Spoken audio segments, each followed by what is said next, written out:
الحمد لله وكفى والصلاة والسلام على سيد الرسل وخاتم الأنبياء وعلى آله وأصحابه الأتقياء وبعد فأعوذ بالله من الشيطان الرجيم بسم الله الرحمن الرحيم يا أيها الذين آمنوا كتب عليكم الصيام كما كتب على الذين من قبلكم لعلكم تتقون إن الله وملائكته يصلون على النبي يا أيها الذين آمنوا صلوا عليه وسلموا تسليما اللهم صل على محمد وعلى آل محمد كما صليت على إبراهيم وعلى آل إبراهيم إنك حميد مجيد اللهم بارك على محمد وعلى آل محمد كما باركت على إبراهيم وعلى آل إبراهيم إنك حميد مجيد. محترم حضرات، اللہ تعالیٰ نے یہ مبارک مہینہ عطا کیا اور یہ اس کا فضل و رحمت ہے کہ ہم نے اس میں روزے رکھے اور کوشش کرنے والوں نے کوشش کی کہ وہ تقوی حاصل کریں اور اللہ ان کی کوشش میں برکت دے اور آگے بڑھائے، اور جو کمزور رہے اللہ ان کو توبہ کی توفیق دے تاکہ ہم یہ جو اللہ تعالیٰ نے ہمیں تقوی کی نعمت پانے کے لیے یہ کورس دیا ہے کہ ہم اس کو صحیح طور پہ کر لیں، باقی جو دن رہ گئے ان کو بھی صحیح طور پہ کر لیں تاکہ ہم گناہوں کی دلدل سے باہر نکل آئیں، اللہ کی نافرمانیوں کی عادت کو چھوڑ دیں اور اللہ کی نافرمانیوں کے مزاج کو بدل لیں. یہ مزاج بدلنا اس کے لیے توبہ کرنی ہے، یہ مزاج بدلنا اس کے لیے رجوع کرنا ہے اللہ کی طرف. یہ رجوع یہ بہت بڑی چیز ہے اور بہت بڑی نعمت ہے جس کو اللہ کی طرف رجوع مل گیا. اور یاد رکھنا یہ رجوع ملتا ہے جب اللہ بندے سے راضی ہوتا ہے.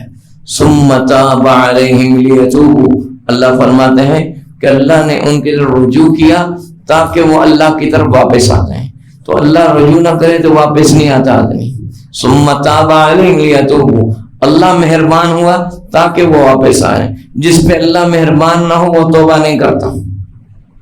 یاد رکھنا، جس پہ اللہ مہربان نہ ہو وہ توبہ نہیں کرتا. یہ اللہ کی مہربانی کی بہت بڑی نشانی ہے کہ انسان نے توبہ کر لی.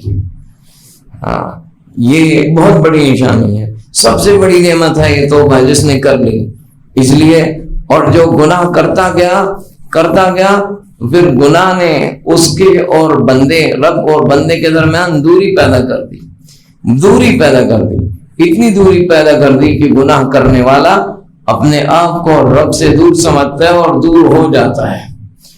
جب گناہ بڑھتے ہیں، بڑھتے گناہوں کی آخری حد کفر ہے جو سب سے بڑا گناہ ہے جس کی معافی نہیں ہے. ہاں، موت سے پہلے توبہ ہو گئی تو معافی ہے ورنہ معافی نہیں ہے. سب سے بڑا گناہ کفر ہے اور جس کی جو سزا ہے وہ ہمیشہ کی دوزخ ہے، جہنم مجھے ہمیشہ کی دوزخ ہے. یہ اللہ نے اپنی کتاب میں بتایا ہے. اللہ نے اپنی کتاب میں ایک جگہ پہ نہیں کئی جگہ پہ بتایا ہے. تو جب انسان گناہ کرتا ہے کہ بڑھ گیا تو پھر بعض دفعہ کفر تک پہنچتا ہے اور پھر اللہ تعالیٰ فرماتے ہیں کلا انہم عن ربہم یومئذ لمحجوبون. یہ گناہ کی سزا ہے. گناہ کرتے کرتے اتنا آگے انسان بڑھ گیا، کفر تک پہنچ گیا. وما یہ جو کفر کرنے والے ہیں قیامت کے دن اللہ کے دیدار سے محروم ہوں گے. دنیا ساری اللہ کا دیدار کرے گی لیکن کفر کرنے والے اللہ کا دیدار نہیں کر سکیں گے، یہ دیدار سے محروم کر دیے جائیں گے. بہت بڑی نعمت ہے اللہ کا دیدار جس سے محروم ہوں گے کفر. انہم عن ربہم یومئذ لمحجوبون ثم انہم لصالوا الجحیم ثم یقال ھذا، پھر دوزخ میں جائیں گے، پھر کہا جائے گا یہی وہ دوزخ تھی جس کو تم جھٹلاتے تھے. تو یاد رکھنا گناہ انسان کو رب سے دور کرتا ہے اور سب سے رب کی رحمت سے دور جو جگہ ہے وہ دوزخ ہے. تو نافرمانوں کی پھر سزا وہی ہے، وہ جہاں پہ فریاد نہیں سنی جائے گی. اخسؤوا فیہا ولا تکلمون، ہزاروں سال پکارتے رہیں گے یا مالک لیقضی علینا ربک قال انکم ماکثون. اے دوزخ کے فرشتے مالک اپنے رب کو کہہ دے ہم پہ موت لے آ، ہمیں ختم کر دے. کہا جائے گا انکم ماکثون، اب تو تم نے ادھر رہنا ہی رہنا ہے. لقد جئناکم بالحق ولکن اکثرکم للحق کارہون. ہم تمہارے پاس حق لے کے آئے تھے لیکن تمہیں حق پسند نہیں تھا, تمہیں ناحق پسند تھا, تمہیں اسلام پسند نہیں تھا, تمہیں کفر پسند تھا, تمہیں اللہ کی بات پسند نہیں تھی, تمہیں شیطان کی بات پسند تھی, تمہیں ہدایت کی بات پسند نہیں تھی, تمہیں خواہشات اور گمراہی کی بات پسند تھی. اس لیے وقت گزر چکا, جو تم نے کرنا تھا کر لیا, اب تمہاری بات نہ سنی جائے گی نہ مانی جائے گی. وہ پھر دوزخ میں جلتے جلتے روتے روتے چیختے چیختے کہیں گے سواء علینا اجزعنا ام صبرنا ما لنا من محیص. یہ بھی بات اللہ نے اپنی کتاب میں بتائی ہے, میں اپنی طرف سے کوئی عربی نہیں بنا رہا. سواء علینا اجزعنا ام صبرنا ما لنا من محیص. جلتے جلتے چیختے چیختے روتے روتے جب آنسو ختم ہو جائیں گے, تھک جائیں گے, تو کہیں گے آج صبر کریں یا چیخیں چلائیں, بچنے کا رستہ نہیں. یہ دوزخ سب سے بدترین جگہ ہے, اس لیے اللہ کی رحمت سے دور ہے جو دوزخ والا. اور دنیا میں بھی یاد رکھنا گناہ کے بڑے نقصانات ہیں. گناہ کا اس سے بڑا کیا نقصان ہے کہ انسان توبہ نہیں کرتا. گناہ کا اس سے بڑا کیا نقصان ہے کہ نیکی کا ارادہ کمزور ہو جاتا ہے. گناہ کرنے سے نیکی کا ارادہ کمزور ہو جاتا ہے, گناہ کے ارادے میں تیز ہو جاتا ہے. گناہ گار آدمی نیکی کے ارادے میں اس کے اندر کمزوری ہوتی ہے. یہ گناہ کا بہت بڑا نقصان ہے. اور پھر یاد رکھنا گناہ ظلمت ہے, اندھیرا ہے, اندھیرا ہے گناہ. کتنا بڑا اندھیرا ہے یہ اندھیرا. آج ہمیں نظر نہیں آتا, یہ اندھیرا روز قیامت نظر آئے گا. جو گناہ کی زندگی گزارتے ہیں ان کے دل میں اللہ کا رسول نے فرمایا کہ ایک سیاہ نقطہ لگ جاتا ہے. ہو سکتا ہے ہارٹ سرجری ہو, آپ اس کا دل سیاہ نظر نہ آئے, اس کا دل عام دلوں کی طرح نظر آئے, لیکن یہاں کون سا دل مراد ہے؟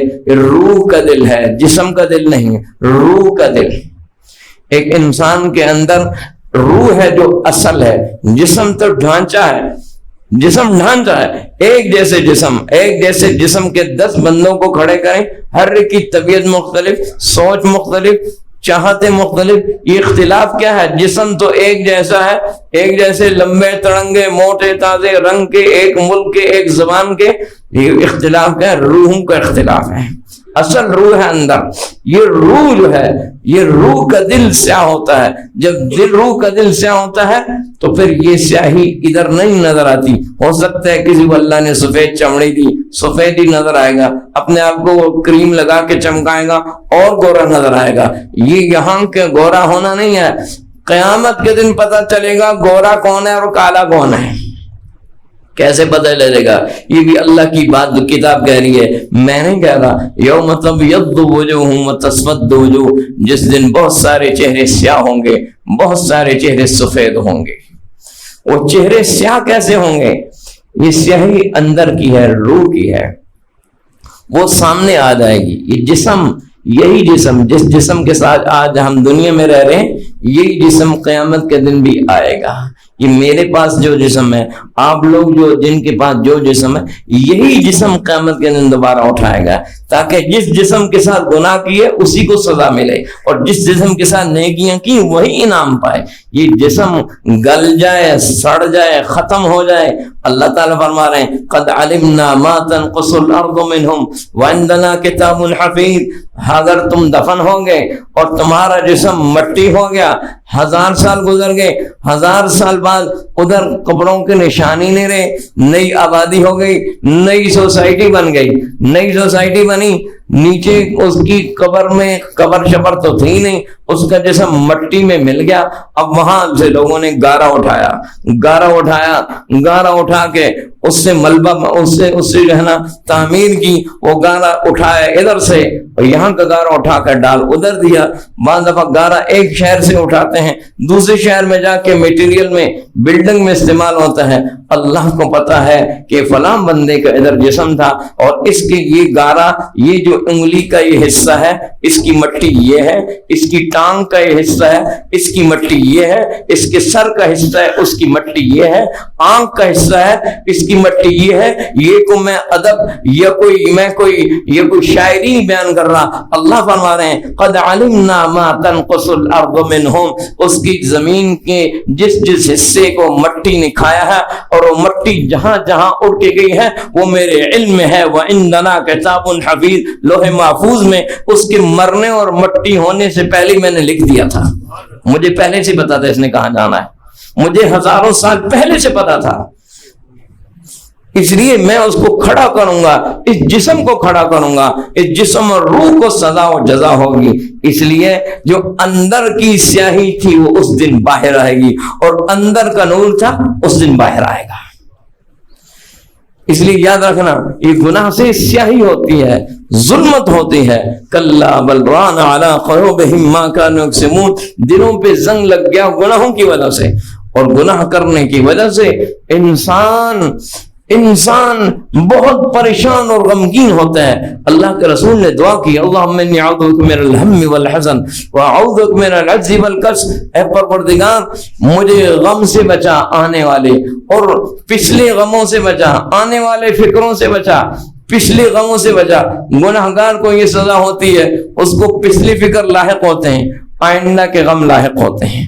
یہ ہوتا ہے یہ غم اور افکار گناہ کی وجہ سے جمع ہو جاتے ہیں. والعجز والکسل، اللہ مجھے عاجز ہونے سے، گناہگار انسان عاجز ہوتا ہے، اس کو نیکی کا کہیں نیکی نہیں کر سکتا، نیکی سے عاجز ہوتا ہے، گویا کہ معذور ہے، کر ہی نہیں سکتا. والکسل، اللہ مجھے سستی سے بچا، سستی سے. گناہگار آدمی کے اندر سستی ہوتی ہے، نیکی اور ہدایت کے کام کے لیے اس کا جسم سست ہوتا ہے، باقی ہر کام کے لیے اس کا جسم، اگر میدان میں دوڑنے کے لیے بہت تیز اس کا جسم، ٹانگیں بھی تیز ہوں گی، لیکن ہدایت اور ایمان کے لیے، نماز اور سجدے کے لیے اس کا جسم سست ہوگا، تھکے گا، تکلیف ہوگی.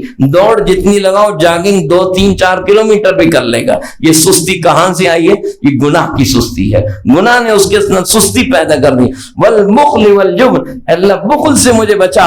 ایک گناہگار آدمی کے اندر بخل ہوتا ہے، اپنی دنیا اور دنیا کی چاہتوں اور لذتوں میں کروڑوں اربوں لگا دیتا ہے، اور اللہ کی راہ میں ہزاروں لگانا بھی اس کو مشکل لگتا ہے. یہ بخل ہے، کنجوسی ہوتی ہے، کیونکہ وہ سمجھتا ہے کہ یہاں میں لگاؤں گا میری دولت ضائع ہو جائے گی. اس کو دولت کو ضائع ہونا سمجھتا ہے، اور خواہشات پہ دولت لگاتے ہیں، دولت برباد ہو جاتی ہے، لیکن راہ خدا میں نہیں لگائے گا. دولت کئیوں کی پڑی برباد ہو گئی، لوگوں نے جائیدادوں پہ قبضے کر لیے، مال سٹاک ضائع ہو گیا، لیکن اللہ کی راہ میں خرچ نہیں کیا. یہ کیا ہے؟ یہ بخل. اللہ نے گناہ کی وجہ سے دل میں بخل ڈال دیا، اللہ کی راہ میں مال نہیں نکالنا. اور کیا نقصان ہے؟ اور نقصان ہے والجبن، اور گناہ کا نقصان انسان کے اندر بزدلی. اللہ کے رسول نے اس سے پناہ بزدل. دیکھیں صحابہ کی چھوٹی سی جماعت کافروں کی بڑی جماعت میں غالب آ جاتی تھی. صحابہ شجاع و بہادر کیوں تھے؟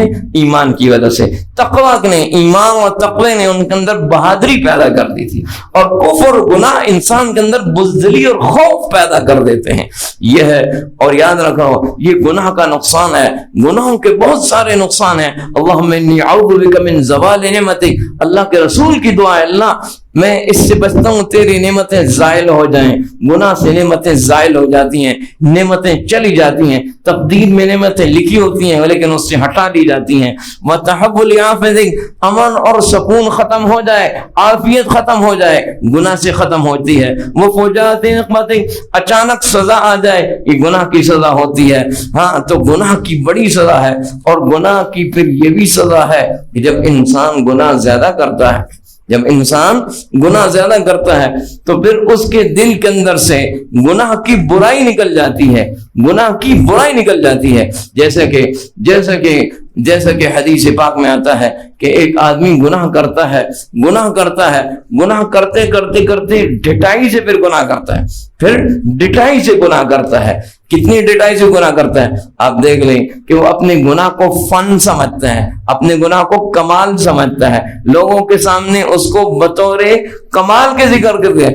گناہوں کی کس میں نے یہ کمال کیا، میں نے یہ، ہر طرح کے گناہ ہیں، اپنے گناہ کو کمال، اپنی گناہ کو اپنے فیم اور شہرت کا سمجھتے ہیں۔ آج گناہوں کی وجہ سے لوگ شہرت لے رہے ہیں، معصیتوں اور بے حیائی کی وجہ سے شہرت لے رہے ہیں، ظلم و ستم کی وجہ سے شہرت لے رہے ہیں، لوٹ اور گسوٹ کی وجہ سے شہرت لے رہے ہیں، گناہوں کی وجہ سے شہرت لیتا ہے، گناہوں پہ اتراتا ہے، اکڑتا ہے۔ اللہ کے رسول صلی اللہ علیہ وسلم نے فرمایا میری امت کو معافی ملے گی، لیکن کل امتی معافن الا المجاہرین، اعلانیہ گناہ کرنے والے ان کو معافی نہیں ملے گی۔ یہ اعلانی گناہ آج کل بہت ہو گئے ہیں، یہ تصویر لگا دی، ننگی لگا دی، جسم ننگا کر دیا، بے حیائی کے جتنے کام ہیں اعلانیہ گناہ ہیں، اور ظلم و ستم اعلانیہ ہے، لوٹ گسوٹ حکومتی سطح پہ، سیاسی سطح پہ، اداروں کی سطح پہ، افسروں کی سطح پہ، یہ بھی اعلانیہ گناہ ہیں۔ سب جانتے ہیں فلاں کتنا لوٹتا ہے، فلاں کتنا حرام کھاتا ہے، فلاں کتنا کرپشن کرتا ہے، یہ اعلانی گناہ ہے، لیکن اس پہ فخر ہے، فخر ہے، فخر ہے۔ فرمایا کتنے گناہ، ایک نہیں بہت سارے گناہ ہیں۔ اب تو میڈیا کے ذریعے اداکار اور فنکار وہ گناہ جن کو لوگ ذکر کرنے سے شرماتے ہیں وہ اعلانیہ کہتے ہیں، ہم نے یہ کیا، ہم نے یہ کیا، ہم نے یہ کیا، سب چیزیں۔ اللہ کے رسول فرمایا کہ میری امت کے اعلانیہ گناہ کرنے والے ان کو معافی نہیں ملے گی، ان کے لیے نہیں معافی، بالکل نہیں معافی۔ فرمایا ہاں کیا ہے کہ آدمی گناہ کرتا ہے اور اللہ نے اس پہ پردہ ڈالا تھا، صبح کہتے ہیں عملت البارح کذا وکذا، رات کو میں نے یہ کیا یہ کیا، حالانکہ اللہ نے اس پہ پردہ ڈالا تھا۔ وَيَكْشِفُ سِتْرَ اللَّهِ عَنْهُ، وہ اللہ کے پردے کو ہٹا رہا ہے، ڈٹائی پیدا ہوگی، شرم ختم ہوگی، حیا ختم ہوگی، گناہ کرنے سے حیا نہیں رہتی، دل میں غیرت نہیں رہتی۔ غیرت بہت بڑی چیز ہے، غیرت نہ رہی تو پھر کچھ بھی نہیں۔ انسان اور گدھا برابر ہے، انسان اور خنزیر برابر ہے، بلکہ بدتر ہے۔ انسان میں تو عقل ہے، خنزیر میں عقل نہیں ہے۔ غیرت بہت بڑی چیز ہے، شرم نہیں رہتی، حیا نہیں رہتا۔ اور پھر گناہ کرنے کا نقصان ہے کہ گناہ انسان کی نظر میں چھوٹا ہو جاتا ہے۔ پہلے کہتے ہیں جھوٹ بہت بری چیز ہے، لیکن 2-4 دفعہ جھوٹ بولتا ہے تو اس کو اضافی پیسے ملتے ہیں، کہتے ہیں یار بڑا مزہ آیا، میں نے صرف جھوٹ بولا، پیسے آ گئے۔ پھر کہتے ہیں اب تھوڑا جھوٹ اور بولے گا اور پیسہ آئے گا، پھر جھوٹ اور بولے گا اور پیسہ آئے گا۔ سمجھ میں آ گئی بات؟ اس طرح گناہ کی نفرت ختم ہوتی جاتی ہے۔ اور بھی کوئی گناہ ہو، ایک جھوٹ کی مثال نہیں، گناہوں کی، معصیتوں کی، بے حیائی کے کاموں کی، اور کتنے بھی گناہ اور نافرمانی کے کام ہیں، ان کو چھوڑنا، اللہ کا حکم چھوڑنا، نماز چھوڑنا، روزہ چھوڑنا، زکوٰۃ نہ دینا، حج نہ کرنا، اللہ کے احکامات کو نہ کرنا، پردے شرم حیا کا خیال نہ کرنا، امانتوں کا خیال نہ رکھنا، دوسروں کی عزتوں کو خیال نہ رکھنا، دوسرے کے حقوق کا خیال نہ رکھنا، بہت سارے گناہ ہیں، گناہوں کی بہت ساری قسمیں ہیں۔ اپنے آپ کو بڑا سمجھنا، حسد کرنا، دوسروں کو حقیر سمجھنا، یہ اتنے گناہ ہیں، گناہوں کے شمار بہت زیادہ گناہ ہیں۔ ہمیں جاننا ہے کون کون سے گناہ ہیں، گناہوں کی کتنی قسمیں ہیں۔ یہ گناہ انسان کرتا ہے اور پھر گناہ کرتے کرتے پھر گناہ چھوٹا ہو جاتا ہے۔ اللہ کے رسول صلی اللہ علیہ وسلم عبداللہ بن مسعود فرماتے ہیں ان المؤمن یرا ذنوبہ کانہ قاعد تحت جبل، مومن اپنے گناہوں کو ایسے دیکھتے ہیں جیسے پہاڑ کے نیچے، جیسے کہ چٹان ہو نا، چٹان، اور چٹان کے نیچے آدمی بیٹھا ہو اور یہ خطرہ ہو کہ یہ چٹان اوپر گر جائے گی، لڑکنے لگی ہے، گرنے لگی ہے، تو کوئی عقل مند آدمی 1 سیکنڈ بھی نہیں بیٹھتا، 1 سیکنڈ بھی نہیں بیٹھتا۔ فرمایا مومن گناہ کے نیچے ایسے ہوتا ہے جیسے چٹان کو گرنے والی آدمی نیچے بیٹھا ہو، فوراً بھاگتا ہے۔ مومن گناہ فوراً چھوڑتا ہے، کو ہو جائے فوراً توبہ کرتا ہے، اللہ سے معافی مانگتا ہے، اللہ میں گناہ نہیں کروں گا۔ لیکن فرمایا فاجر اور فاسق جو نافرمانوں کا عادی ہو گیا، نافرمانیوں کا عادی ہو گیا، یذا ذنوبہ کذباب مر علی انفہ فقال بی ہکذا، جیسے کسی آدمی کی ناک پہ مکھی بیٹھتی ہے۔ روزانہ آدمی کے، ابھی گرمیوں کا موسم آ رہا ہے، کتنی دفعہ مکھی بیٹھتی ہیں، کتنی دفعہ مکھیاں بیٹھتی ہیں۔ آدمی کسی سے پوچھے کہ بھائی آج تو نے کتنی دفعہ اپنے چہرے سے مکھی اڑائی، کہ مجھے کیا پتا، مکھی بیٹھتی، ہاتھ ایسے کیا مکھی اڑ گئی۔ ہمیں اسی طرح فاسق و فاجر گناہ کتنے کرتے ہیں اس کو خیال بھی نہیں ہوتا، گناہ پہ گناہ کرتا جاتا ہے۔ یاد رکھنا گناہ کی وجہ سے انسان کو ذلت و رسوائی ملتی ہے۔ من کا، اس لیے بعض سلف نے دعا کی اللہم اعزنی بطاعتک ولا تذلنی بمعصیتک، اللہ اپنی فرمانبرداری کی مجھے عزت دینا، اپنی نافرمانی کی ذلت نہ دینا۔ فرمایا اس لیے اللہ کے رسول فرما رہے ہیں جعل الذل فرمایا آپ نے فرمایا جعل الذل والصغار علی من خالف امری، ذلت اور رسوائی جو میرے حکم کی مخالفت کرے گا اس پہ اللہ ڈال دے گا۔ اللہ کے رسول فرمایا جو میرے حکم کی مخالفت کرے گا ذلت اور رسوائی اس پہ ڈال دی جائے گی۔ آج مسلمان امت نے اللہ کے رسول کے حکم کی مخالفت کی ہے، مسلمان امت پہ پوری دنیا میں ذلت اور رسوائی ڈال دے گی ہے۔ اپنے ملک ہیں لیکن اپنی مرضی ان کی نہیں ہے، اپنی مرضی سے نہ قانون بناتے ہیں نہ اپنی مرضی سے حکومت چلاتے ہیں، مرضی کسی اور کی ہوتی ہے، جنگ کسی اور کی ہوتی ہے، کرتے ہی وہ ہیں، کام کسی اور کا کرتے ہیں، ملک اپنا ہوتا ہے، یہاں پالیسی کسی اور کی ہوتی ہے، ملک ان کا ہوتا ہے۔ اکثر مسلمان ملکوں کا یہی حال ہے اس وقت۔ کیا ہے یہ ذلت و رسوائی نہیں ہے تو کیا ہے؟ اللہ کے رسول نے فرمایا جو میرے حکم کی مخالفت کرے گا ذلت و رسوائی اس کی مقدر کر دی جائے گی۔ یہ گناہ کی اور عزت، من کان یرید العزہ فللہ العزۃ جمیعا، جو عزت چاہتا ہے ساری عزتیں تو اللہ کے پاس ہیں، عزتیں تو اللہ کے پاس ہیں۔ آج آپ دیکھ لیں عزت کس کو کہتے ہیں؟ دنیا میں بڑے بڑے بادشاہ گزرے ہیں کہ لوگ ان کے سامنے سر اٹھا کے بات نہیں کرتے تھے، سر اٹھا کے بات نہیں کرتے تھے۔ اکبر بادشاہ اپنے پاس کسی کو داخل ہونے دیتا تھا تو اس نے دروازہ رکھا ہوا تھا کہ جھک کے آؤ، سجدہ کر کے آؤ، یہ اکبر بادشاہ تھا۔ حضرت مجدد الفسانی نے انکار کیا کہ میں نہیں کرتا، اللہ کے بڑے ولی تھے۔ پھر انقلاب آیا، وہ تو نیا دین ایجاد کر رہا تھا، اس نے کہا دروازے سے داخل ہونا ہے۔ حضرت مجدد دروازے میں داخل ہوئے تو ٹانگیں پہلے اندر کی، سر بعد میں داخل کیا، تاکہ اس کے سامنے یہ جھکنا بھی نہ ہو، جھکنا تو اللہ کے سامنے ہے۔ تو آج بتاؤ اکبر بادشاہ کی قبر کدھر ہے؟ مجھے نہیں پتا ہے، آپ کو پتا ہوگی تو ہوگی، لیکن مجدد الفسانی کی سرہند میں قبر ہے۔ آج قافلے کے قافلے جاتے ہیں، سرہند شریف ہے، اللہ کے ولی، عزت تو اس کو کہتے ہیں۔ کتنے بادشاہ گزرے ہیں ہندوستان میں، کتنوں کی فہرست ہے، پتہ ہے کس کی قبر کسی کی؟ آج مجھے کوئی بتا دیں ان کی قبریں کدھر ہیں، شاید ایک کی کسی کو پتا ہو یا نہ پتا ہو، لیکن کتنے اللہ کے ولی گزرے ہیں۔ آج معین الدین چشتی رحمۃ اللہ علیہ کی قبر ہزاروں لوگ جاتے ہیں، سب دنیا کو پتا ہے۔ نظام الدین اولیاء کی قبر ہزاروں لوگ جاتے ہیں، سب دنیا کو پتا ہے۔ حضرت شیخ بغداد عبد القادر جیلانی بغدادی کی قبر ہزاروں لوگوں کو پتا ہے۔ امام حنیفہ کی قبر ہزار لوگوں کو پتا ہے۔ امام بخاری کی قبر ہزار لوگوں کو پتا ہے۔ لوگ ہزاروں جوک در دوگ جاتے ہیں اور سکون آتا ہے کہ اللہ کے ولی کی دنیا میں تو زیارت نہیں کر سکے، آج اس کی قبر پہ کھڑے ہو رہے ہیں، دعا کر رہے ہیں، اس لیے ہماری محبت ہے، شاید اللہ ہماری اس محبت کی وجہ سے بخشش کر دے۔ لوگ اسی کو اعزاز سمجھتے ہیں، تو عزت یہ ہے کہ نہیں ہے؟ من کان یرید العزت فللہ العزۃ جمیعا، جو عزت چاہتا ہے عزتیں تو اللہ کے پاس ہیں۔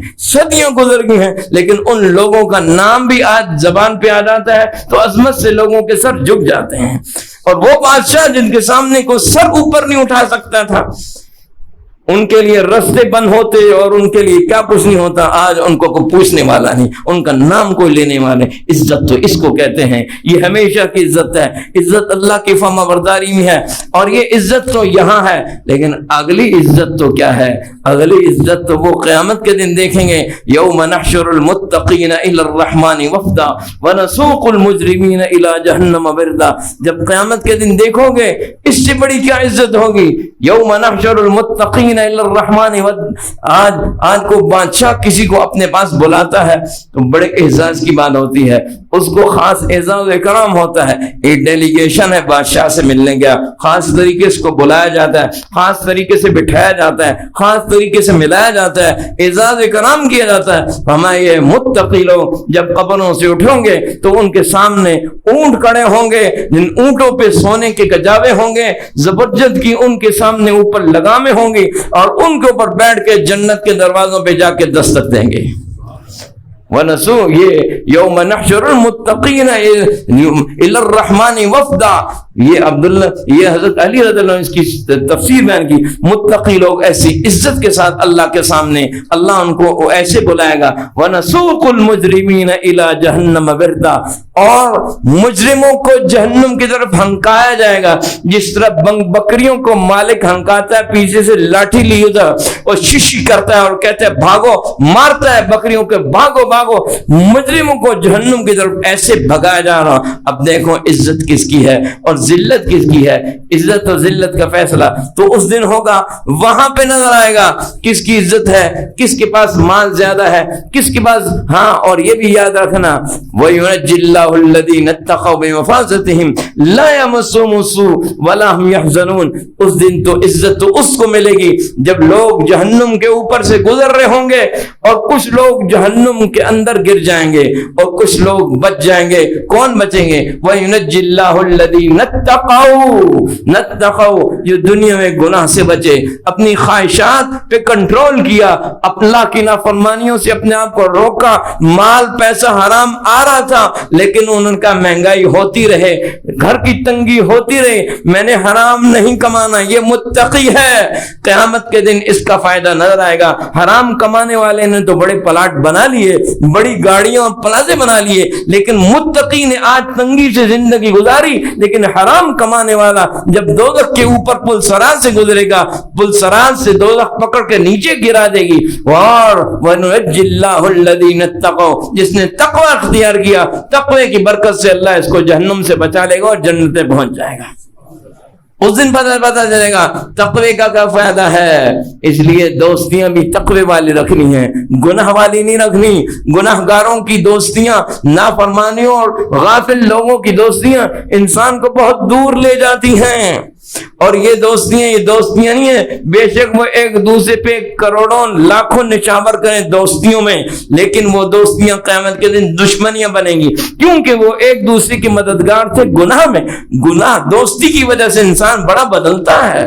دوستی کی وجہ سے بڑے اچھے لوگ نیچے گر جاتے ہیں اور نیچے لوگ بہت اوپر آ جاتے ہیں دوستی کی وجہ سے. فرمایا اس لیے الخلاء یومئذ بعضهم لبعض عدو الا المتقین. یہ بھی اللہ کا کلام ہے، میں اپنی طرف سے کوئی بات نہیں کہہ رہا. سورہ زخرف میں فرمایا جتنے بھی جگری دوست تھے وہ سارے کے سارے قیامت کے دن دشمن بن جائیں گے، سب دشمن بن جائیں گے. کیوں؟ تیری وجہ سے میں معصیت میں گیا، تیری باتوں تیرے انداز کی وجہ سے میں نے بھی غلط روش اختیار کر لی، تو مجھے برائی کی طرف لے کے گیا.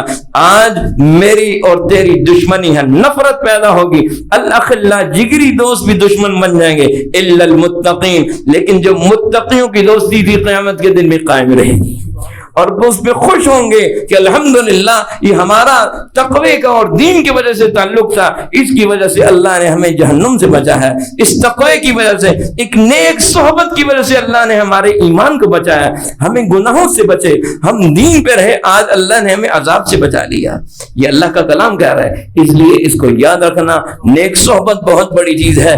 اور اس میں اگر ہم نہیں کر سکتے تو کم از کم ایمان کی مجالس، ایمان کی صحبت یہ بڑا معنی رکھتی ہے. اور یاد رکھنا یہ جمعے کا دن بڑا اہمیت کا دن ہے.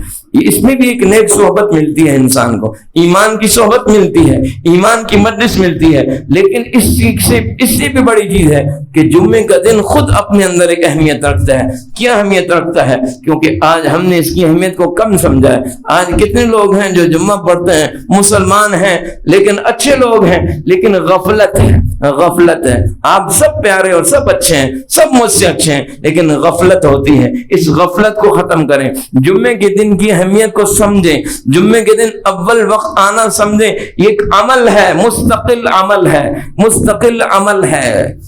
اس جمعے کا حصہ ہے اول آنا. چنانچہ رسول کریم صلی اللہ علیہ وسلم کا ارشاد ہے، امام ابو داؤد نے روایت کیا ہے، امام احمد نے روایت کیا ہے، امام ترمذی نے روایت کیا. ایک یہ روایت ہے کہ آپ صلی اللہ علیہ وسلم نے فرمایا، یہ صحیح سند کے ساتھ آپ نے فرمایا، من غسل یوم الجمعہ واغتسل، جو آدمی جمعے کے دن غسل کرے اور بہترین قسم کا غسل کرے، بہترین غسل کرے، اس کے بعد وبکر وبتکر، یہ سارے الفاظ رسول کریم صلی اللہ علیہ وسلم کے ہیں، میرے نہیں ہیں. بکر وبتکر، جلدی جائے اور بہت جلدی جائے. کیا فرمایا؟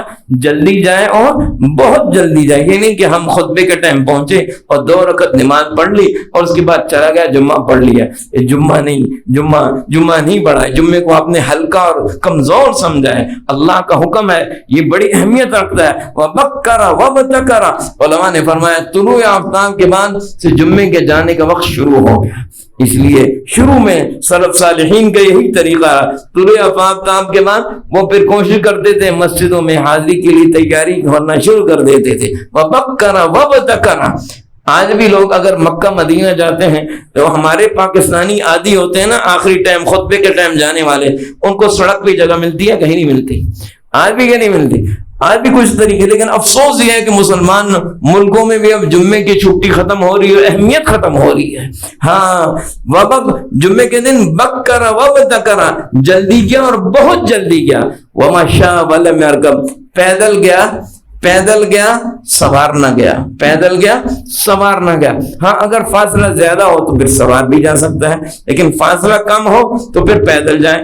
اور پھر فرمایا وَدَنَا مِنَ الْإِمَامِ, امام کے قریب بیٹھا, امام کے قریب بیٹھا. امام کے قریب بیٹھنا بھی ایک عمل ہے, ایک عمل ہے. یہ امام صاحب نہیں کہہ رہے, یہ رسول کریم صلی اللہ علیہ وسلم فرما رہے ہیں. امام صاحب نہیں کہہ رہے کہ میرے قریب بیٹھو, اللہ کے رسول فرما رہے ہیں میں تو پیغام دے رہا ہوں. وَدَنَا مِنَ الْإِمَامِ, امام کے قریب بیٹھا. کیا مقصد ہے امام کے قریب بیٹھنے کا؟ تاکہ اللہ کی رحمتوں کو زیادہ پانے والا ہو, آگے بڑھنے والا ہو, اس کی رحمتوں کو حصول زیادہ کرنے والوں قریب جو جتنا ہوگا گویا کہ آگے بڑھنے والا ہے, رحمت کے حصول میں زیادہ اس کی طلب ہے, زیادہ چاہت ہے, زیادہ آگے بڑھنے والا ہے. وَدَنَا مِنَ الْإِمَامِ. اس کے بعد کیا فرمایا؟ فَاسْتَمَعَ. یہ نہیں کہ امام کے پاس بیٹھ گیا اور پھر سونے لگ گیا, نہ. فَاسْتَمَعَ کا مطلب ہے غور سے سنا, سمع کا مطلب ہے سنا, فَاسْتَمَعَ کا مطلب ہے غور سے سنا. یہ بھی غور سے سنے, سنا نہیں غور سے سنے. اور پھر فرمایا وَلَمْ يَلْغُ. یہ ساری بات, اور کوئی لغو کام نہیں کی. یہ نہیں کہ بیٹھا تو ہوا ہے اور کہ میں غور سے سن رہا ہوں لیکن فون پہ میسج کا بھی جواب ساتھ دے رہا ہے, ساتھ اپنے کالر بھی ٹھیک کر رہا ہے, ٹھیک ہے, ساتھ اپنے بالوں پہ بھی ہاتھ پھیر رہا ہے, ساتھ اپنے کپڑوں کی کریزیں بھی ٹھیک کر رہا ہے, ساتھ دوسروں کے بھی کپڑے دیکھ رہا ہے. دنا وَلَمْ يَلْغَ, کوئی لغو کام نہ کرے. یہ ایک ایک لفظ رسول کریم صلی اللہ علیہ وسلم کا ہے. فرمایا اگر اس طرح اس نے جمعہ پڑھا تو کیا ہوگا؟ کان لہ من کل خطوۃ عمل سنۃ اجر صیامها وقیامها. اللہ کا رسول فرما رہے ہیں ہر قدم کے بدلے میں, ہر قدم کے بدلے میں کیا اس کو ملے گا؟ ہر قدم کے بدلے میں 1 سال کے روزے کا ثواب ہے, اور ہر قدم کے بدلے میں قیامہ 1 سال کی رات کی عبادت کا ثواب ہے. کوئی من گھڑت یا کمزور نہیں, روایت میں نے بتائی, حوالہ بتایا 3 کتابوں کا, ابو داؤد, امام احمد, امام ترمذی, سند صحیح روایت بتا رہا ہوں. آپ صلی اللہ علیہ وسلم نے فرمایا کہ 1 قدم کے بدلے میں 1 سال کی روزے کا ثواب. 1 سال میں کتنے دن ہوتے ہیں؟ کون روزہ رکھ سکتا ہے 1 سال کے؟ ذرا بتاؤ. 30 دن بھی ابھی ہو گئے تو لوگوں کو کمزوری, کچھ لوگوں کو ہو رہی ہے, روزے ہو گئے میں زیادہ اب کمزوری ہو رہی ہے, اور گرمی آگے آئے گی تو پھر روزے اور مشکل ہو. 1 سال کا روزے کا ثواب 1 قدم پہ, صرف روزے کا نہیں, وقیامہ 1 سال رات کی عبادت کا ثواب بھی 1 قدم پہ ہے. اگر 100 قدم ہے, اللہ کتنا کریم ہے, کتنا مہربان ہے, دے رہا ہے. آج آپ سے کہو جی آپ آ جاؤ, آپ کو مفت میں بحریہ ٹاؤن پورا دے دیں گے. ہے ممکن نہیں ہے یہ بات کو, کوئی کہے گا کوئی پاگل ہے, اسٹوپڈ ہے, اس کو پاگل خانے میں بھیجو. لیکن ان کو کہ آؤ پورا بحریہ ٹاؤن تمہیں, یا پورا ڈیفنس, ساری سوسائٹیاں پنڈی کی تمہیں مفت میں دے دیں گے. اللہ کی قضیے کچھ بھی نہیں ہے. یہ کیا ہے سوسائٹیاں, یہ کیا ہے؟ اللہ کریم جو کچھ ہمیں دیں گے, لقاب قوس فی الجنہ خیر من الدنیا وما فیہا. یہ آپ کی سوسائٹیاں اور یہ آپ کے ٹاؤن, یہ کیا ہے جن پہ کہتے ہیں فلاں نے بڑے پیسے بنا لیے, فلاں اتنا مالدار بن گیا. وما جنت میں 1 فٹ اور 1 فٹ کے برابر جگہ, خیر من الدنیا وما فیہا. یہ سوسائٹیاں تو ملکی ہیں. وما تمہارے عرب ملکوں کے جتنے پیٹرول کے کنویں ہیں, جو ہمارے ملک دنیا میں سونے کے جتنی کانے ہیں, تمہارے دنیا میں جتنے ڈالر اور یورو ہیں, دنیا میں جتنے ہیرے کی کانے ہیں, ساری ملا لو, جنت میں 1 فٹ جگہ کی قیمت نہیں ادا کر سکتے. یہ سوسائٹیاں, اور یہ کیا ہے؟ اللہ تعالیٰ کتنا دے رہا ہے, کتنا دے رہا ہے؟ 100 قدم چلا 100 قدم چلا ہے، لیکن شرط یہ ہے کہ اس طریقے سے، جتنی طریقے بتائیں اس طریقے سے آئے. یعنی یہ ثواب اس کے لیے نہیں ہے کہ جو صرف 2 رکعت پڑھ کے چلا گیا. یہ خطبے کے ٹائم آیا، جلدی آیا، اول آیا، غسل کیا، بیٹھا آگے، سنا، غور سے سنا، لو کام نہ کیا، یہ سارے کام کیے. ہر قدم پہ 1 سال کی ثواب روزے کا اور 1 سال کی ثواب رات کی عبادت کا. 400 قدم ہوا تو 400 سال کا ثواب. رب کریم اتنے تھوڑے سے عمل پہ اتنا کچھ دے رہا ہے. اب بھی ہم نہ لیں تو پھر مرنے کے بعد پچھتاوا ہی ہوگا. دیکھیں گے کہ فلانا ہمارا بھائی، یہ شاہد صاحب، یہ عامر صاحب، یہ تو ایسے جاتے تھے، او دیکھو کتنا بڑا ان کو مقام مل گیا، میں تو پیچھے رہ گیا، میں تو دکان میں ہی پھنسا رہا، میں تو دفتر میں پھنسا رہا، میں تو گھر میں ہی سویا رہا، میں تو اپنے پراپرٹی کے کام میں ہی لگا رہا، مجھے تو اتنے سے چھوٹے سے عمل پہ اتنا کچھ نہ حاصل کر سکا. اللہ کریم اتنا کچھ دے رہے ہیں. اللہ تعالیٰ مجھے